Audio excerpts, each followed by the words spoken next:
መብራት በደንብ የሚያበራው ከፍ ብሎ ሲሰቀል ነው ዝቅ ብሎ? ከፍ ሲል ብርሃኑ ይታያል፣ ዝቅ ሲል ትንሽ ነው። አያችሁ ታኅሳስ በእኛ ትምህርት ርደተ ፀሐይ እንለዋለን። ፀሐይ ከምህዋሯ ዝቅ ትላለች። ከምህዋሯ ዝቅ በምትልበት ወር እውነተኛው ፀሐይ ዝቅ ብሎ በከብቶች በረት ምን ሆነ? ተወለደ። ሁሉም ጸጋው ረግፎ በነበረበት ሰዓት የኔና የናንተ ጌታ ዝቅ ብሎ ተወለደ። ዊንተር ሶልስቲስ ግንቦት ምን ይሆናል? ብርሃኑ እየጨመረ እየደመቀ ፀሐይም ከምህዋሯ ከፍ እንደምትል እውነተኛው ፀሐይ እየተመሰገነ ወደ ሰማይ አረገ። ክብር ምስጋና ለስሙ።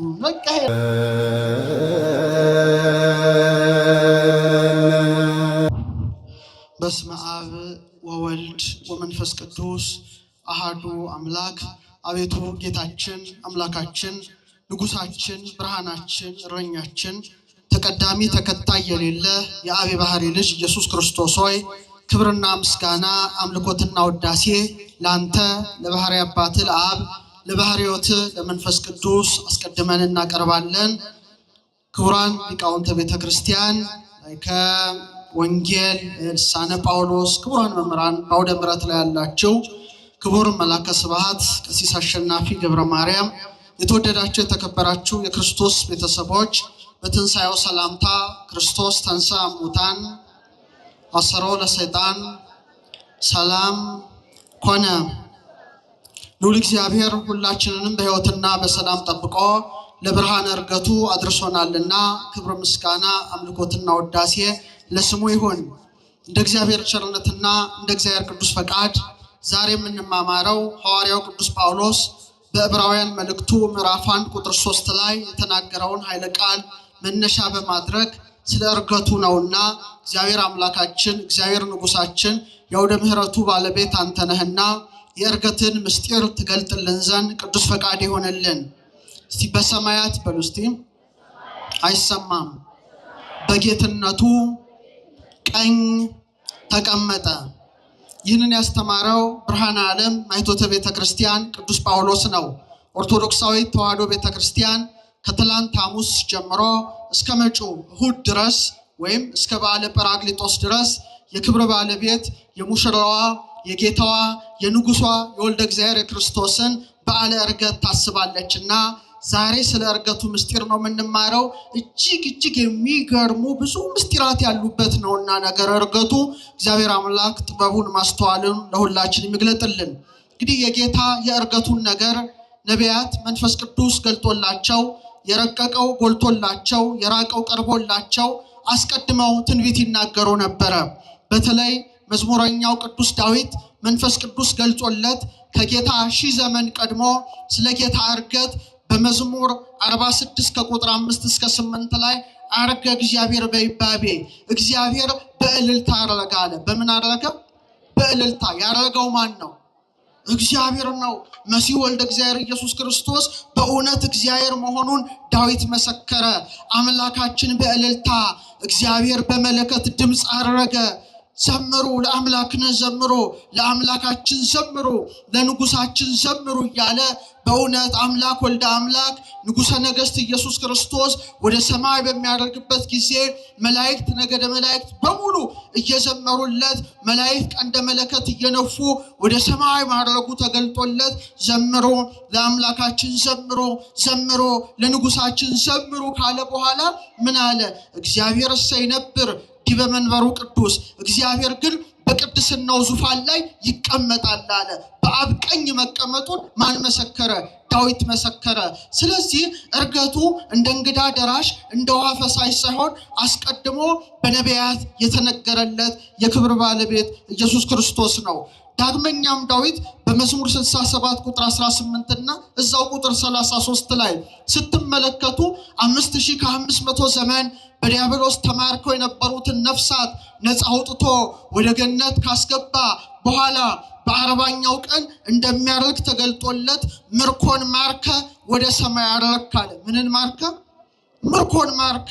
ዲያብሎስ 5500 ዘመን የማረካቸውን ነፍሳት የወሰዳቸውን ነፍሳት ከሱ ማርኮ ሊቃና አጋንንትን ሰራዊት አጋንንትን ድል ነስቶ የኔና የናንተ ጌታ የኔና የናንተ አምላክ ኢየሱስ ክርስቶስ ወደ ሰማይ ማረጉ ተገልጦለት ምርኮን ማርከ ወደ ሰማይ አረክ ካለ በኋላ ስጦታዎችን ለሰዎች ሰጠ አለ። ለምን ሰጠ? ለሐዋርያት አባቶቻችን ባረገ በ10ኛው ቀን መንፈስ ቅዱስን ልኮ ጸጋውን አልብሷቸዋልና ስጦታዎችን ለሰው ሰጠ ካለ በኋላ ጌታ የሚያደርገው በምስራቅ በደብረ ዘይት በተለይ ቢታንያ በምትባለው በደብረ ዘይት ግርጌ በምስራቅ አቅጣጫ ነውና ምን አለ ዳዊት? በምስራቅ በኩል ወደ ሰማየ ሰማያት ላረገ ለእግዚአብሔር ዘምሩ አለ። ለማን ዘምሩ? ኢየሱስ ክርስቶስ ማን ነው? እግዚአብሔር ነው። ይሄን ያስተማረ ማን ነው? ዳዊት ነው። በምስራቅ በኩል አለ ወደ ሰማየ ሰማያት ላረገ ለእግዚአብሔር ዘምሩ በማለት ታላቁ አባት ዳዊት መሰከረ። ዳዊት በዚህ አላበቃም። የእርገቱ ነገር ታላቅ ነውና በመዝሙር 23 ቁጥር 4 ላይ እናንተ መኳንንት በሮችን ክፈቱ አለ። መኳንንተ ውዳሴ መኳንንተ ቅዳሴ አምላካቸው ንጉሳቸው የአብ የባሕርይ ልጅ ኢየሱስ ክርስቶስ ወደ ሰማይ ይወጣልና እናንተ መኳንንት የቅዳሴ በራችሁን የምስጋና በራችሁን ክፈቱ። ከጥንት ጀምሮ ያሉት በሮች ይከፈቱ፣ የክብር ንጉስ ይግባ አለ። የክብር ንጉስ ማን ነው? ኢየሱስ ክርስቶስ ነው። ስለዚህ በእውነት ዳዊት ያለው ሊደርስ ሊፈጸም ኢዮር ላይ ያለው ኪሩቤልን የሚመራው ነገደ ኪሩብ ከሰራዊቱ ጋራ፣ ሱራፌልን የሚመራው ሱራፊ ከሰራዊቱ ጋራ፣ ኃይላትን የሚመራው ቅዱስ ሚካኤል ከሰራዊቱ ጋራ፣ ራማ በተባለችው ሰማይ የሚኖረው ነገደ አርባብን የሚመራው ገብርኤል፣ ነገደ መናብርትን የሚመራው ሩፋኤል፣ ነገደ ስልጣናትን የሚመራው ሱሪያል ከሰራዊቱ ጋራ፣ ኤረር ላይ ያለው ነገደ ሊቃናትን የሚመራው ሰዳኬል፣ ነገደ መኳንንትን የሚመራው ሰላቴል፣ ነገደ መላእክትን የሚመራው አናንኤል፣ መኳንንተ ውዳሴ መኳንንተ ቅዳሴ በሮቹን ይግቡ። መኑ ዝንቱ ንጉሠ ስብሐት፣ ይሄ የክብር ንጉስ ማን ነው ሲል ብርቱና ኃያል እግዚአብሔር ነው። ክብር ምስጋና ላረገው መሲህ እግዚአብሔር ነው። ኢየሱስ ክርስቶስ እግዚአብሔር መሆኑን ቤተክርስቲያናችን ትመሰክራለች። አሁንም ስለ ወልደ ዳዊት አባቱ ዳዊት ዝም አይልም። በአብ ቀኝ ስለመቀመጡ ምን አለ? ጌታ ጌታዬን ጠላቶችን ለእግር መረገጫ እስካደርግ ድረስ በቀኝ ተቀመጥ አለው በማለት በመዝሙር 109 ቁጥር 1 ላይ መስክሯል። እንግዲህ በእግዚአብሔር ቀኝ መቀመጥ ምን ማለት ነው? እግዚአብሔር ቀኝ ግራ የለውም። እስመ ብሂለ የማን ይመርህ ሀበ ተዋሕዶ ቶሙ በእሪናሆሙ በክብር፣ ከአብ ጋራ ተካክሎ በእሪና አንድ ሆኖ በአብ ቀኝ ተቀምጦ በየማነ አብ በዘባነ ኪሩብ ተቀምጦ የሚሰለሰው የሚቀደሰው ማን ነው? የአብ የባሕርይ ልጅ ኢየሱስ ክርስቶስ ነውና ነቢያት አስቀድመው እንዲህ አድርገው የእርገቱን ቦታ አቅጣጫውን ያደረገው ማን እንደሆነ ጭምር የሰበኩለት የኔና የናንተ ጌታ ሞትን ድል አድርጎ በተነሳ በ40ኛው ቀን ወደ ሰማይ አረገ። ክብር ለሱ ይሁን፣ ክብር ለሱ ይሁን። እሱም ደጋግሞ ስለ እርገቱ ይነግራቸው ነበረ። በተለይ በዮሐንስ ወንጌል ምዕራፍ 6 ቁጥር 62 ላይ ምን አለ? እንግዲህ የሰው ልጅ አስቀድሞ ወደ ነበረበት ሲወጣ ብታዩ እንዴት ይሆናል ይላቸዋል። አስቀድሞ ምን ወዳለበት? ወደ ነበረበት። በጣም ብዙ ቦታ ነው የነገራቸው። ወደ አብ በመሄዴ ደስ ባላችሁ ነበረ፣ ከሆነም በኋላ ታምኑ ዘንድ አሁን አስቀድሞ ሳይሆን ነግሬያችኋለሁ። ዮሐንስ ወንጌል ምዕራፍ 14 ቁጥር 28። እንደገና ቁጥር 16 ቁጥር 5 ላይ አሁን ግን ወደ ላከኝ እሄዳለሁ፣ ከናንተ ወዴት ትሄዳለህ ብሎ የሚጠይቀኝ የለም፣ ወደ አብ ስለሚሄድ ከዚህ በኋላ ስለማታዩኝ ነው እያለ በእውነት ወደ አብ እንደሚሄድ እንደሚያደርግ ማን ነገራቸው? ክርስቶስ ነገራቸው። ሞትን ድል አድርጎ ከተነሳም በኋላ ማርያምን ምንድን ነው ያላት? ማርያም መግደላዊትን ገና ወደ አባቴ አላረኩምና ምን አትበይ አትንኪኝ ይላታል። ስለዚህ እንዲህ ያደረገ ራሱ ባለቤቱ ኢየሱስ ክርስቶስ ስለ እርገቱ እየነገራቸው በእውነት ሞትን ድል አድርጎ ከተነሳ በኋላ ስንት ቀናት ከነሱ ጋር ቆየ? 40። እስቲ በሉ ድገሙት እስቲ። ለምን 40 ቀን ቆየ? ይህን ሁሉ ዛሬ የምናየው ይሆናል። ሉቃስ በሐዋርያት ሥራ ምዕራፍ 1 ቁጥር 2 ላይ ምን አለ? 4:2 ላይ ምን አለ? 40 ቀን እየታያቸው ስለ እግዚአብሔር መንግስት ነገር እየነገራቸው በብዙ ማስረጃ ከሕማማቱ በኋላ ሕያው ሆኖ ለነርሱ ራሱን አሳያቸው አለ። በብዙ ማስረጃ እስቲ በሉት ከሕማማቱ በኋላ ሉቃስ ጠንቅቆ ነው የጻፈው። ዛሬ ይህን ሁሉ ኃይለ ቃል በደንብ አድርገን መፈተሽ ይገባል። በብዙ ማስረጃ ከምኑ በኋላ ከሕማማቱ በኋላ። ይሄ ቃል ትልቅ ቃል ነው፣ ቅዱስ ቃል ነው። ጌታችን የተነሳው በረቂቅ መንፈስ አይደለም፣ ወይም ደግሞ ስጋን ጥሎ መለኮት ብቻ አይደለም፣ ምትሃት አይደለም። በእውነት ትንሣኤው ምንድን ነው? አማናዊ ትንሣኤ ስለሆነ በብዙ ማስረጃ አለ። በምን ማስረጃ? በብዙ ማስረጃ። ለምሳሌ ከተነሳ በኋላ አብሯቸው ይበላል፣ ይጠጣል፣ ቁስሉን ያሳያቸዋል፣ ችንካሩን ያሳያቸዋል። ለቶማስ ደግሞ ጣትህን አምጣ ዳሰኝ ይለዋል። በባህር ዳርቻ ይታያቸዋል። በመንገድ ላይ ለኤማሁስ ወደ ፍኖተ ኤማሁስ በኤማሁስ መንገድ ላይ ለሁለቱ ይታያቸዋል። በተለያየ ጊዜ ይታያቸዋል። በዚህ ሁሉ ምን ይሰጣቸው ነበረ? ማስረጃ ይሰጣቸው ነበረ። ሉቃስ ከሕማማቱ በኋላ ብሎ የጻፈው ያ የታመመው፣ የተገረፈው፣ የደማው፣ የቆሰለው፣ የተቀበረው አካሉ ራሱ በክብር ተነስቷልና በብዙ ማስረጃ ከሕማማቱ በኋላ በማለት በእውነት ወንጌላዊ ሉቃስ ጽፎልናል። ስንት ቀን እየታያቸው አለ? 40 ቀን። እስቲ በሉ መታየት ነው። ድሮ ከዋለበት ይውላሉ፣ ካደረበት ያድራሉ፣ አይለዩትም። አሁን ግን መታየት ነው። የሽግግር ወቅት ነው። ሰማያዊ ምስጢር ነው ከትንሣኤ በኋላ ያለው።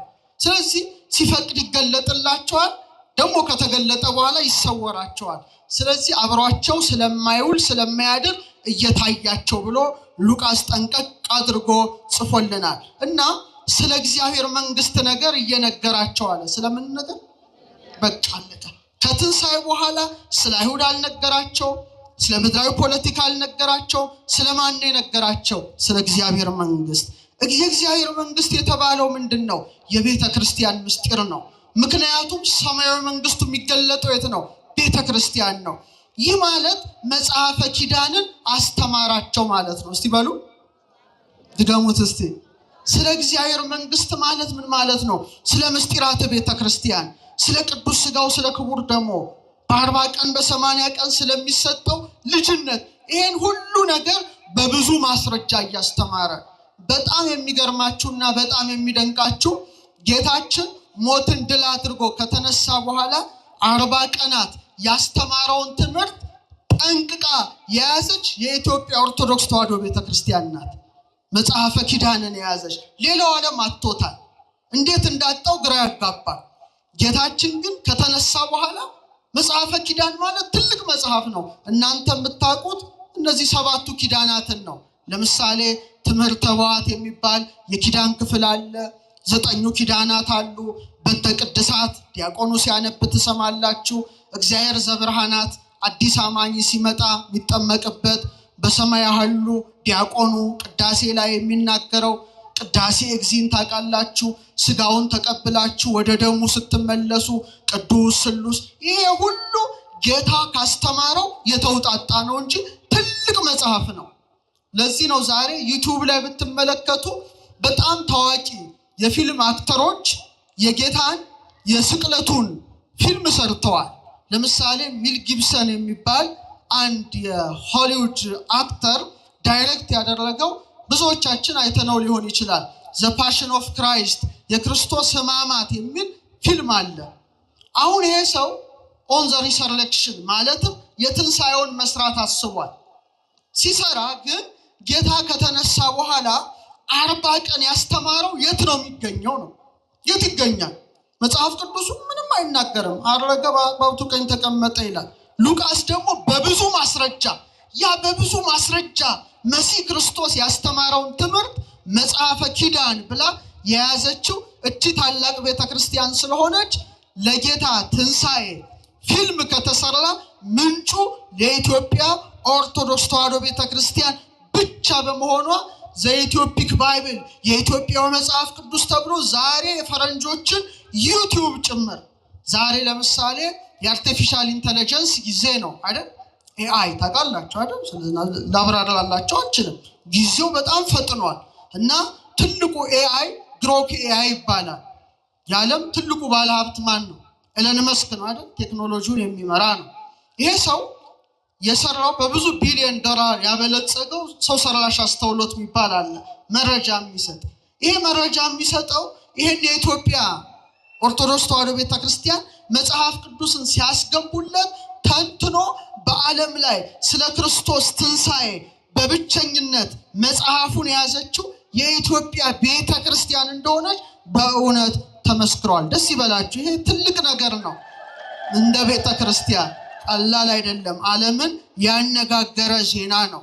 ስለዚህ በብዙ ማስረጃ መጽሐፈ ኪዳንን አስተምሯል። የሚገርማችሁ አንዱ ትልቁ መጽሐፈ ኪዳን ስለ ጥጦስ ይናገራል፣ ስለ ሐሳዊ መሲህ ይናገራል፣ ስለ ምጽአት ይናገራል። አንዱ ደግሞ እንደ አንቀጽ በእንተ ስርዓትን ያስተምራል። ስለዚህ የክብር ጌታ ንጉሠ ነገሥት ኢየሱስ ክርስቶስ በእውነት የትንሣኤውን እውነት ያረጋገጠበት፣ የሐዋርያትን ፍርሃት ያስወገደበት፣ የቤተ ክርስቲያንን ስርዓት የተከለበትን 40 ቀናት ሙሉ ሐዋርያትን ሲያስተምር ቆየ። ስንት ቀናት? ለምን 50 ቀን አላስተማረም? ለምን 30 ቀን አላስተማረም? ለምን 40 ቀን መረጠ? ይሄ ትልቅ ምስጢር ነው፣ በከንቱ አይደለም። የመጀመሪያው አባት የሰው ልጆች ማን ነው? አዳም ነው። አዳም በተፈጠረ በ40ኛው ቀን ወዴት ገባ? ኩፋሌ ስታነቡ ወደ ኤዶም ገነት ገባ። አዳም የእግዚአብሔር ብረት ወዳለበት የብርሃን ቦታ ወደ ሆነው የክብር መኖሪያ ወደ ሆነው የሕይወት ዛፍ ወደ ተተከለበት ወደ ኤዶም ገነት ገባ። ሁለተኛው አዳም ማን ነው? ኢየሱስ ክርስቶስ ነው። ጳውሎስ ምን አለ? የመጀመሪያው ሰው አዳም ሕያው ነፍስ ሆነ፣ ኋለኛው አዳም ሕይወትን የሚሰጥ መንፈስ ሆነ። አንደኛ ቆሮንቶስ 15:45። ስለዚህ ልክ የመጀመሪያው አዳም ተፈጠረና ምን ተሰጠው? የሕይወት እስትንፋስ ተብሎ ተሰጠው። አስተውሉ። ከዛ እግዚአብሔር ምን ጣለበት? እንቅልፍ።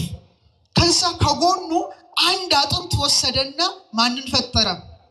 አዳም ተኝቶ ሳለ ሙሽራው ሔዋን ከጎኑ ተገኘች። ሙሽራው ሔዋን ከጎኑ ተገኘች። ከዛ በ40ኛው ቀን ወዴት ገባ? እየተመሰገነ በብርሃን ሰረገላ ላይ መላእክት አስቀምጠውት ወደ ኤዶም ገነት ተሸጋገረ። ወደ ክርስቶስ ነው። ሁለተኛው አዳም የተባለው ኢየሱስ ክርስቶስም በመስቀል ላይ ተኝቶ ማለትም ቅድስት ነፍሱን ከስጋው ለይቶ ሳለ አንድ ወታደር ቀኝ ጎኑን በጦር በወጋው ጊዜ ምን ፈሰሰ? ደምና ውሃ ፈሰሰ። ውሃው ምንድነው? ምስጢረ ጥምቀት ነው። ደሙ ምንድነው? ምስጢረ ቁርባን ነው። ማን ተገኘች? ሙሽራው ቤተክርስቲያን ተገኘች ማለት ነው። ይሰማችሁ ነው። የመጀመሪያው አዳም ተኝቶ ሳለ ሙሽራው ሔዋን እንደተገኘች፣ ሁለተኛው አዳም ክርስቶስ በመስቀል ላይ ነፍሱን ከቅድስት ስጋው ለይቶ ሳለ ሙሽራው ቤተክርስቲያን ከምኑ ተገኘች? ከጎኑ ተገኘች። ቤተክርስቲያንን በደሙ በትንሣኤው መስርቶ ሁለተኛው አዳም ደግሞ በ40ኛው ቀን ወደ ሰማየ ሰማያት አረገ። ደስ ይበላችሁ። አዎ የመጀመሪያው አዳም በ40 ቀኑ ምድራዊት ርስቱ ገነት ገባ። የኔና የናንተ ጌታ ዳግማዊ አዳም ኢየሱስ ክርስቶስ ግን ውሳጤ መንጦላዕት ገባ። ሰማየ ሰማያት ሄደ። በአባቱ በአብ ቀኝ ተቀመጠ። ክብር ምስጋና ለመሲሁ። ይሄ ነው 40 ቀን ጠብቆ። ይህ ብቻ አይደለም። ሁለተኛውና ታላቁ ምስጢር እያንዳንዱን ጽንስ ክሶለታል በእርገቱ። ለምሳሌ ዛሬ ሰዎች ሲጸነሱ ልክ በ40ኛው ቀን የሚፈጠር ነገር አለ። ተስዕሎተ መልክ ይባላል። እስቲ በሉ ምን ማለት ነው? ዘር ከእንቁላል ከደም ጋር ሲገናኝ ውሃ ነው፣ ፈሳሽ ነው። በኋላ ግን ቅርጽ እየሰራ ይሄዳል፣ ቅርጽ እየሰራ ይሄዳል።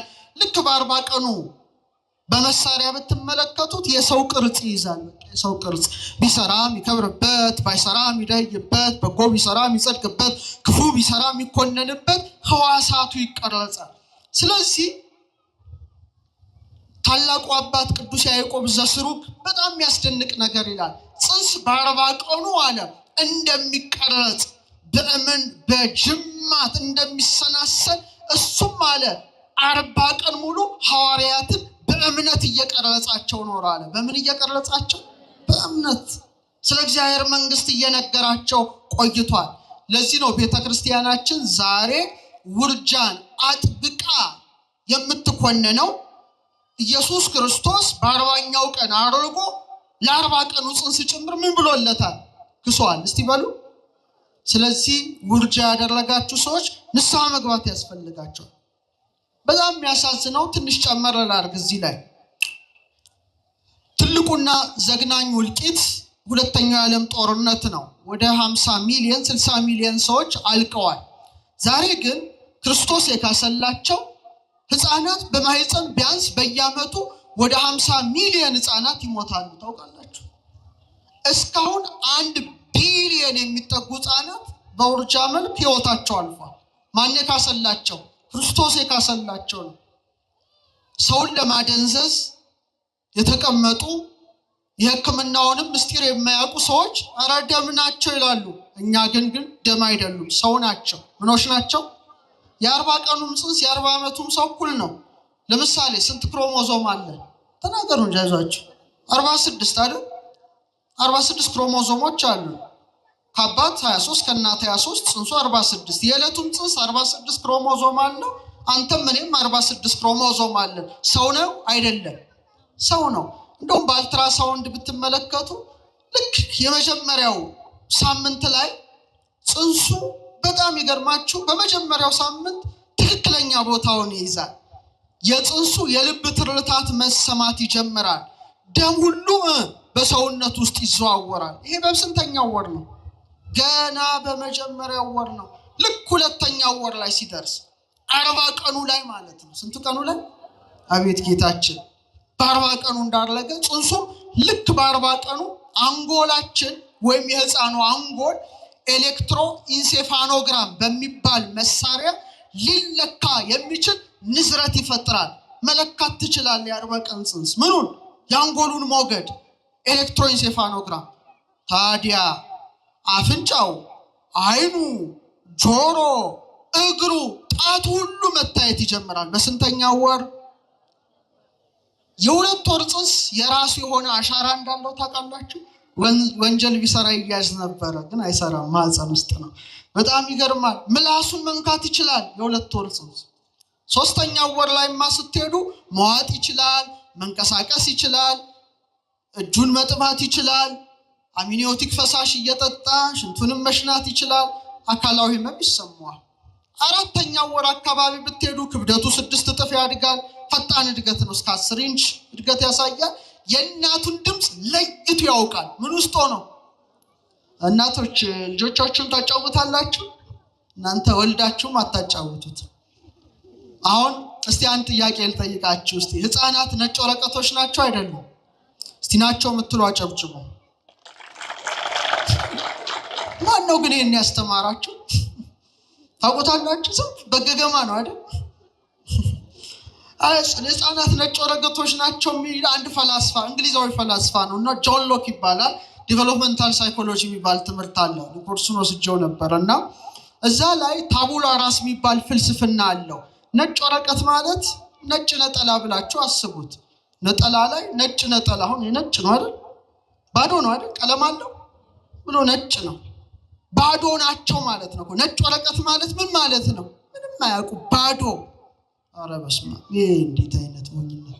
ባዶ ናቸው ማለት ከማህበረሰቡ ጋር ተወልደው በሚያዩት፣ በሚሰሙት፣ በሚዳስሱት እውቀት ያገኛሉ እንጂ ባዶ ናቸው የሚል ትምህርት ነው። እና እኛም በተለምዶ ህፃናት ነጭ ወረቀቶች ናቸው እንላለን። ሞኞች ነን አይደለም? ምንድነውን ማወቅ የለብን? ቤተክርስቲያን ግን ይህን አታስተምርም። ህፃናት ነጭ ወረቀቶች አይደሉም። በማህፀን ያውቃሉ፣ በማህፀን ያመሰግናሉ። ያሬድ አባታችን ድጓው ላይ ምን ይላል? እንከርሰ እሙ አይመረ ሰገደዋን ፈራጸ። ዮሐንስ በእናቱ ማህፀን አወቀ ይላል። ምን አለ? አረ ነገሩ አልዘለለም፣ አላመሰገንም። በቃ ማህፀን ያውቃሉ። እና አጫውቱ እሺ፣ ልጆቻችሁን ይሰሟቸዋል።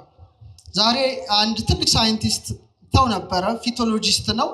ብዙ ዓመት የማህፀን ስፔሻሊስት ሆኖ ሰርቷል። እና አንድ ቀን ሲነግረኝ ጀርመን ወላጆችን ሰብስበው ጽንሱን እንዲያጫውቱ አደረጉ። ለምሳሌ እናቶች የጸነሱ ሴቶች ናቸውና ድምጽ ስለሚሰሙ ጽንሶች፣ ለምሳሌ ሴት የጸነሳችሁ ከሆነችው ሚሚዬ ደህና ነሽ ወይ እንደምን ነሽ መቼ ነው የምትወለጂው እኔና አባትሽ ናፍቀንሻል በልብ ትራታዬ ልክ እወድሻለሁ በምጠጣው ውሃ ልክ ደስ ምናምን ሲሉ ህፃናቱ ብድግ ይላሉ ልክ ሰዓቷን ጠብቀው በገና ሲደረደርላቸው ጥሩ ድምጽ ሲሰሙ ብድግ አልትራሳውንድ ያያቸዋል እየሰማችሁ ነው እግዚአብሔርን እንቀስራ ለምን ጸነስኩ እያለሽ የምትበሳጭ ከሆነሽ ደግሞ ይሰማዋል በልቧ ምት ይሰማዋል ጽንሱ ይጨነቃል ካደገ በኋላ ከሰው የማይገናኝ ብቸኛ ህፃን ይሆናል እየሰማችሁ ነው እግዚአብሔርን እንቀስራ ታዲያ ጌታችን ንጉሳችን ብርሃናችን ይሄንን ሁሉ ነው ያደረገው በ5 ወርማ ከፈለጋችሁ ቆዳቸው ጠጉራቸው ጥፍራቸው ያድጋል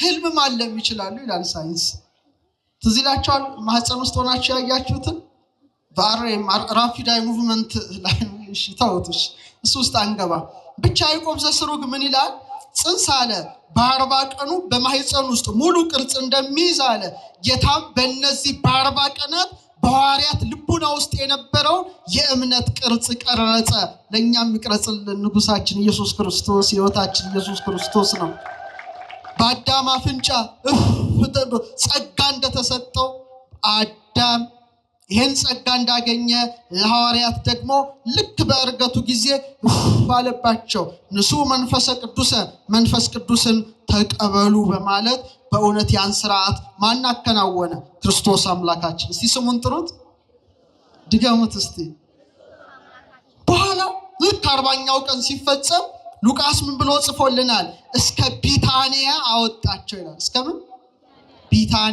ቢታንያ በምንድን ነው የምታስታውሷት እኔ ቅድስት ሀገር ኢየሩሳሌም ሲሄድ መጀመሪያ የረገጥኩት ጌታ ያረገበትን ቢታንያን ነውና እስካሁን ትዝ ይለኛል መጀመሪያ ዛሬ ስንት ዓመት በፊት ማለት ነው ቢታንያ እነ ማርያ እነ ማርታ እነ አልዓዛር ይኖሩበት የነበረ አልዓዛርን ከሞት ያስነሳበት ጌታ ብዙ ጊዜ ይገኝበት የነበረ የፍቅር ቦታ ነው አይደለም ትንሣኤና ሕይወት የሆነው ክርስቶስ አልዓዛርን ያስነሳበት ታላቅ ቦታ ናት ቢታንያ የፍቅር ቤት ናት ቢታንያ አልዓዛር የተነሳባት ናት ቢታንያ እንግዳ የመቀበል ስፍራ ናት ቢታንያ የእርገት ጉዞ መጀመሪያ ናት ጠንቅቆ ቢታንያ ያለ ልክ ቢታንያ ቅድስት ሀገር ኢየሩሳሌም ስትሄዱ ከደብረ ዘይት ግርጌ ናት ከምን ግርጌ ምስራቃዊት አካባቢ ላይ የምትገኝ ስፍራ ናት እና የጌታ ህማሙም የጀመረው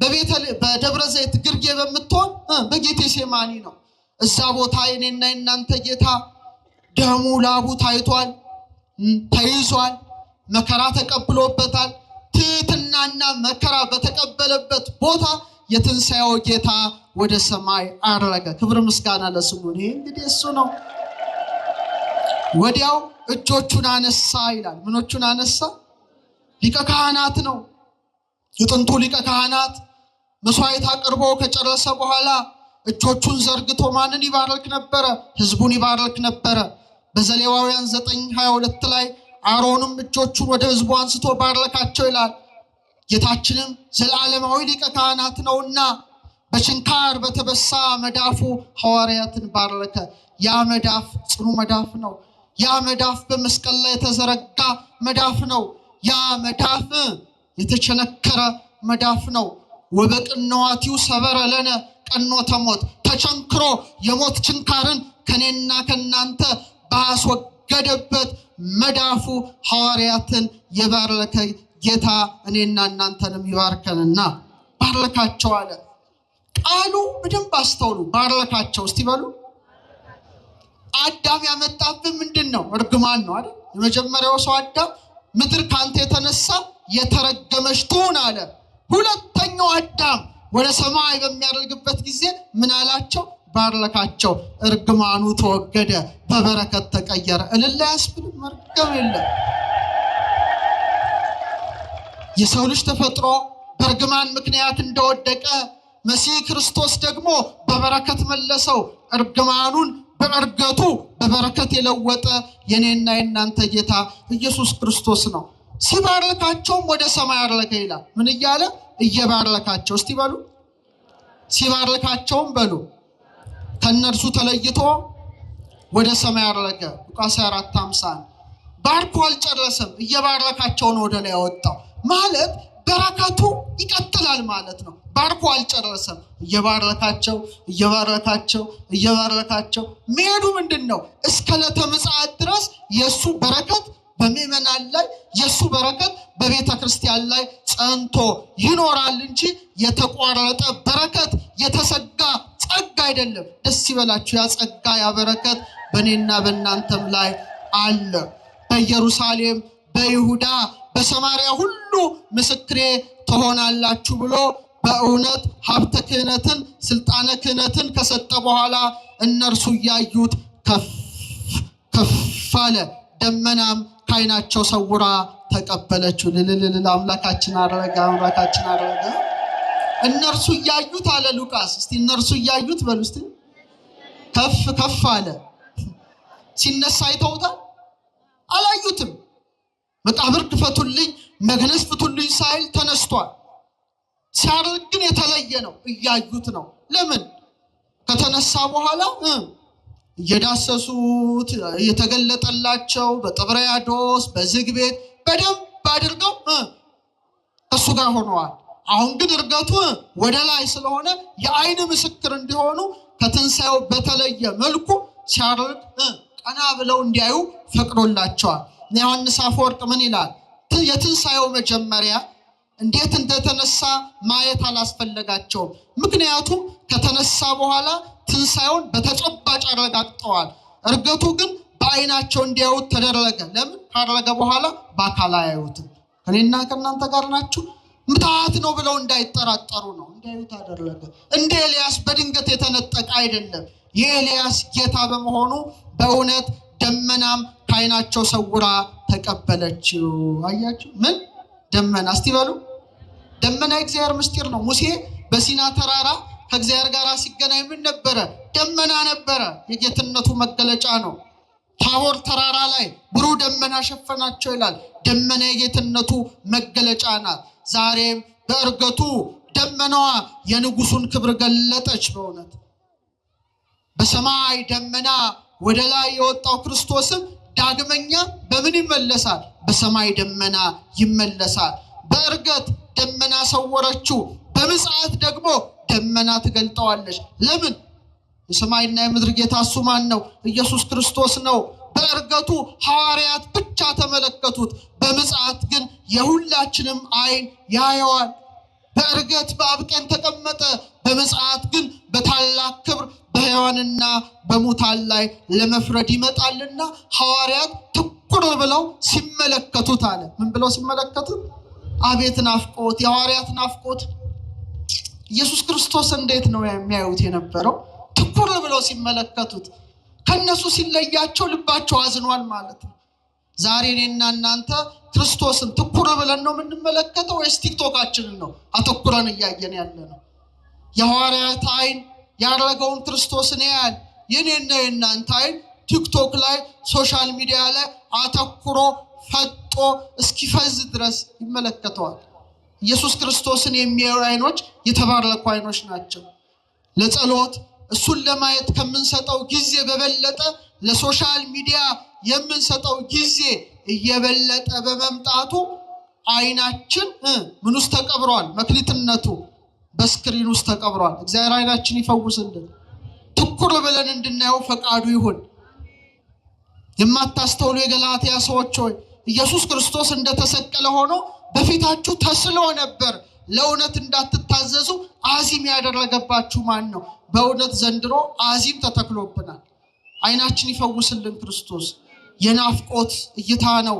ትኩር ብለው ያዩታል። አረ መሪያችን ሄደ፣ ንጉሳችን ሄደ፣ ብቻችንን ቀረን እያሉ ይመለከታሉ። ነገር ግን ነጫጭ ልብስ የለበሱ ሁለት ሰዎች ከነሱ ጋር ቆሙ ይላል። እነማን የሆኑ? መላእክት ናቸው። ነጭ ለብሰዋል። ቅድስና ነው፣ ንጽህና ነው። በልደቱ ነጭ ለብሰዋል፣ በትንሣኤው ነጭ ለብሰዋል። ነጭ የድል ምልክት ነው። ነጭ የሰማያዊ ክብር ምልክት ነው። በእውነት ብሩህ ልብስ ለብሰው በጌታቸው እርገት መላእክት መጡ። ስንት ሆነው? ምስክር በስንት ይጸናል? በሁለት ይጸናል። የክርስቶስ እርገት አማናዊ እርገት ነው። የሐዋርያትን ምስክር ለማጽናት ባጠገባቸው ቆሙ። ይህ ቃል ደስ ይለኛል። ሉቃስን ሳነብ፣ የሐዋርያት ሥራ ሳነብ በምናቸው ቆሙ? ጎንና ጎን ቆሙ። አያችሁ በክርስቶስ እርገት ታረቅና በልደቱ ታረቅና አብረን ዘመርን አይደል እረኞችና መላእክት። በእርገቱ ደግሞ ጎንና ጎን ቆም። ደስ ይበላችሁ ኦርቶዶክሳውያን፣ ደስ ይበላ ከመላእክት ጋር አብረን ቆመናል ማለት ነውና ምን አሉ? ይገለጥ አንትሙ ሰባ ገሊላ ምንትኑ ቆምክሙ ትራዩ ሰማይ። እናንተ የገሊላ ሰዎች ሽቅብ እየተመለከታችሁ ስለምን ቆማችኋል? በቃ አትቁሙ ነው። ከዚህ በኋላ አገልግሎት ነው። የመመልከት የናፍቆት ጊዜ አብቅቷል። አሁን የሥራና የጉዞ ጊዜ ነው። ቤተክርስቲያን አትቆምም። ቤተክርስቲያን ሁሌ መሄድ አለባት። ለምን ቆማችሁ? እኔን ቤተክርስቲያን የማደንቀው አልቆምም። ሁሌ ወንጌል ምን ይላል ንገሩኝ እስቲ? ይሰበክበታል ማለት ነው። አሁን የመቆም ጊዜ አይደለም፣ የመሄድ ጊዜ ነው። ስለምን ቆማችሁ? ዝውቱ ኢየሱስ ዛርገ ማብየክሙ ውስተ ሰማይ። ይህ ወደ ሰማይ ያረገው ማን ነው? ኢየሱስ ክርስቶስ ነው። ወደ ሰማይ ሲያርግ እንዳያችሁ ተመልሶ ይመጣል። ደስ ይበላችሁ፣ ይመጣል። በቃ ያረገው የተዋህደው ሥጋ ነው፣ ተመልሶ ይመጣል በማለት በእውነት በግልጽ በአይን ወደ ሰማይ ሲያርግ ያዩት ኢየሱስ ክርስቶስ በታላቅ ክብር እንደሚመጣ ለአባቶቻችን ለሐዋርያት የነገሩበት ታላቅ በዓል ነውና እንኳን አደረሳችሁ። አመስግኑ። አሁን የምነግራችሁ ምስጢር ግን ትንሽ ረቀቅ ስለሚል ዝግጁ ናችሁ? ጌታችን ያረገው መቼ ነው? ፍጠኑ። በ40ኛው ቀን። ወሩ ምንድን ነው? ግንቦት 8። አሁን ልደቱን እና እርገቱን ሰማይ ላይ ነው የምንመለከተው። ሁሉም ነገር ሰማይ ላይ አልቋል። ሰማይ ማለት ትልቅ የእግዚአብሔር መጽሐፍ ነው። ፊደላቱ ከዋክብቱ ናቸው። ሰማይ ላይ ያለውን ምስጢር ምድር ላይ ገልጾታል። እንዴት እንደገለጸው አሳያቸዋለሁ። ዝግጁ ናችሁ? እርገቱ ሰማይ ላይ አለ፣ ሁሌ እናየዋለን። ለምን ታኅሳስ ተወለደ አስባችሁ ታውቃላችሁ? እሺ ተውት። ሰማያት ይነግራ ስብሐተ እግዚአብሔር፣ ሰማያት የእግዚአብሔርን ክብር ይናገራል ይላል መጽሐፍ። ፀሐይ የተፈጠረችው በስንተኛው ቀን ነው? አረጣቴን አሳዩአችሁ። በ4ኛው ቀን ነው። በስንተኛው ቀን? አስተውሉ፣ በጣም አስተውሉ። እሺ ፀሐይ በ4ኛው ቀን መጣ። ስንት አቅጣጫ አለ? ምስራቅ፣ ምዕራብ፣ ሰሜን፣ ደቡብ። ስንት? 4 ታላላቅ ከዋክብት አሉ። ስንት ወራት አሉ? 12። ስንት የወራት መጋቢዎች ከዋክብት አደረገ እግዚአብሔር ከፀሐይ ጋር የሚሄዱ? 12 መገብታ ወራ። በቃ ጨረሰው እኮ ወንጌል ሰማይ ላይ አለቀ። ፀሐይ በስንተኛው ዕለት ተፈጠረ? መጣ። ንገሩኛ፣ ፍጠኑ። በ4ኛው ቀን እንደመጣ የኔና የናንተ ፀሐይ ኢየሱስ ክርስቶስም ልክ በ4ኛው ትውልድ ላይ መጣ። ያዕቆብ ስንት ልጆች አሉት? 12። የመጀመሪያው ልጁ ማን ነው? ሮቤል። ሁለተኛው ማን ነው? ስምዖን። ሶስተኛው ማን ነው? ሌዊ። 4ኛው ማን ነው? ይሁዳ። ልክ በ4ኛው ትውልድ እውነተኛው ፀሐይ መጣ። ፀሐይ ካለ 4 ሊቃነ ከዋክብት ፀሐይን እንደሚያጅቡ ስንት ወንጌላውያንን መረጠ? ማቴዎስ፣ ማርቆስ፣ ሉቃስ፣ ዮሐንስ። 12 ከዋክብት ፍኖተ ፀሐይ አለ። ኤክሊፕቲክ ይባላል። እኛ በአስትሮኖሚው ትምህርት ኤክሊፕቲክ ማለት ፀሐይ የምትጓዝበት መንገድ ነው። ፍኖተ ፀሐይ ይባላል በአቡሻሩ። 12ቱ ከዋክብት በዓመት ውስጥ ይከተላሉ ፀሐይ። የሰማችሁ? ስንት መንፈሳውያን ከዋክብት መረጠ እሱ? ኧረ 12። ማናቸው? ሐዋርያት። ልክ እንደ 4 ወቅቶች 4 ወንጌላውያን፣ እንደ 12 ወሮች 12 ሐዋርያት መረጠ። አለቀ። በስንተኛው ወር ተወለደ? መስከረም፣ ጥቅምት፣ ህዳር፣ ታኅሳስ። ያስተዋላችሁ ነው? በጣም ጥሩ፣ በጣም ጥሩ።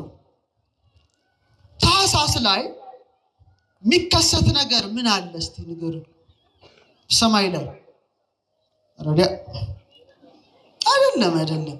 የገና ጀንበር ቶሎ ይመሻል አይደል? በጣም ቶሎ ነው የሚመሻው። በጣም ቶሎ። አውሮፓማ ቶሎ ነው የሚጨልመው። እኛ ጋር እንደውም እንትን ላይ ስላለን ኢኩዌተር ላይ ስላለን እንጂ ሌላው ዓለም ቶሎ ይጨልማል። ኢየሩሳሌም ስትሄዱ ደግሞ ክረምት ነው የተወለደበት። በጣም ቀኑ የሚያጥርበት፣ ሌሊቱ የሚረዝምበት፣ ቅዝቃዜ በረዶ ባለበት ወቅት ነው ጌታ የተወለደው። ያረገው ግን በተቃራኒ ነው። በደንብ አስተውሉ። አሁን አንድ ጥያቄ ልጠይቃችሁ። መብራት በደንብ የሚያበራው ከፍ ብሎ ሲሰቀል ነው ዝቅ ብሎ? ከፍ ሲል ብርሃኑ ይታያል፣ ዝቅ ሲል ትንሽ ነው። አያችሁ ታኅሳስ በእኛ ትምህርት ርደተ ፀሐይ እንለዋለን። ፀሐይ ከምህዋሯ ዝቅ ትላለች። ግንቦት ሰኔ ጀምሮ ግን ርገተ ፀሐይ ከፍ ብላ ታበራለች። ስለዚህ ቀኑ ይረዝማል አይደል? ታኅሳስ ላይ ቶሎ ነው የሚጨርሰው። ያዕቆብ ዘሥሩግ ምን ይላል? ተመልከት ይላል የሥነ ፍጥረት ጌታ ፀሐይ ከምህዋሯ ዝቅ በምትልበት ወር እውነተኛው ፀሐይ ዝቅ ብሎ በከብቶች በረት ምን ሆነ? ተወለደ። ዛፎች ቅጠላቸውን በሚያረግፉበት ወቅት ማን ተወለደ? ክርስቶስ ተወለደ። ሁሉም ጸጋው ረግፎ በነበረበት ሰዓት የኔና የናንተ ጌታ ዝቅ ብሎ ተወለደ። ዊንተር ሶልስቲስ ይባላል። ግንቦትና ሰኔ ላይ ግን ይለወጣል። ግንቦት ምን ይሆናል? ብርሃኑ እየጨመረ እየደመቀ ፀሐይም ከምህዋሯ ከፍ እንደምትል እውነተኛው ፀሐይ እየተመሰገነ ወደ ሰማይ አረገ። ክብር ምስጋና ለስሙ። በቃ ይሄ ነው። ስለዚህ ፀሐይ ዝቅ በምትልበት ወር መሲሁ ፀሐይ ክርስቶስ ተወለደ። ፀሐይ ከፍ በምትልበት ወር እርገቱን አደረገ። ይህን ምስጢር ማወቅ በጣም በጣም በጣም ያስፈልጋል። አሁን ጨለማ ተወግዷል፣ ቀኑ ረዝሟል። በክርስቶስ እርገት ጨለማው ዲያብሎስ ተሸንፏል። የኃጢአት ጨለማ ርቋል፣ የሞት ጥላ ተገፏል። ክብር ምስጋና ላደረገው ንጉሥ። ሌላው በጣም በጣም የሚያስደንቃችሁ ያረገበት ቀን መቼ ነው? ሰኞ ነው? እሑድ ነው? መቼ ነው? ሐሙስ ነው። ለምን ሐሙስ አደረገ? ዝም ብሎ ሐሙስ አላደረገም። ሐሙስ 5ኛ ዕለት ነው።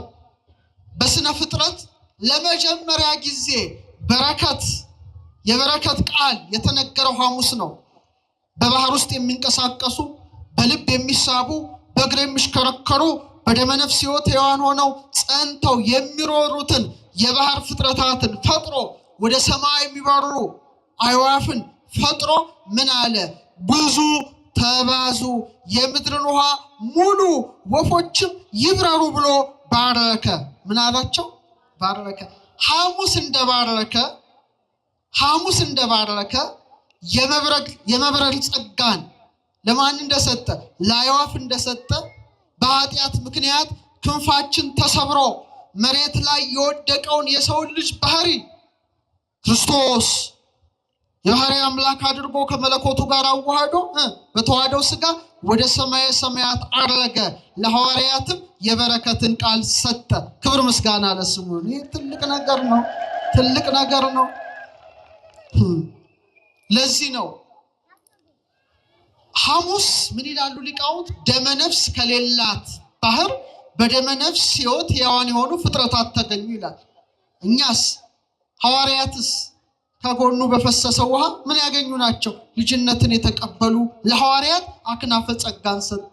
በረሩ፣ ብዙ ተባዙ እንዳለ ያ የበረከት ጸጋ እያረገ የሰጠው ጸጋ እኔና እናንተን አብዝቶናል። ስለዚህ አባ ጊዮርጊስ እንዲህ አለ። እስቲ አብረን በለው፣ በጨርቅ በሉ እስቲ። አይሰማም። የጠቀለሉት ይህ ሥጋ በኪሩቤል ክንፎች ተጋረደ። መልስ በጉልበት ያቀፉት፣ ኧረ እባካችሁ በሞቴ በጉልበት ያቀፉት ይህ ሥጋ በእሳት ሰረገላ ተቀመጠ። በዚህ ዓለም የተራበ የተጠማ ይህ ሥጋ እህል መብላት ወይን መጠጣት ወደ ሌለበት ወደ አርያም ከፍታ ወጣ። በሊቀ ካህናት በጲላጦስ አገልጋዮች በጥፊ የተመታ ይህ ሥጋ የሰማይ ሰራዊት የእሳት ክንፎች እየተርገበገቡለት በአብ ቀኝ ተቀመጠ።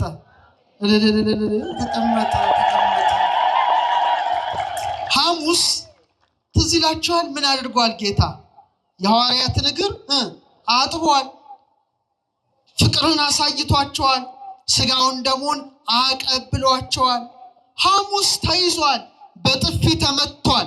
ግን የሚገርመው ሐሙስ የተያዘ መከራን የተቀበለ የትህትናን ስራ ያሳየው ራሱ ጌታ ሐሙስ ደግሞ በታላቅ ክብር ወደ ሰማይ አረገ። ክብር ምስጋና ለስሙ።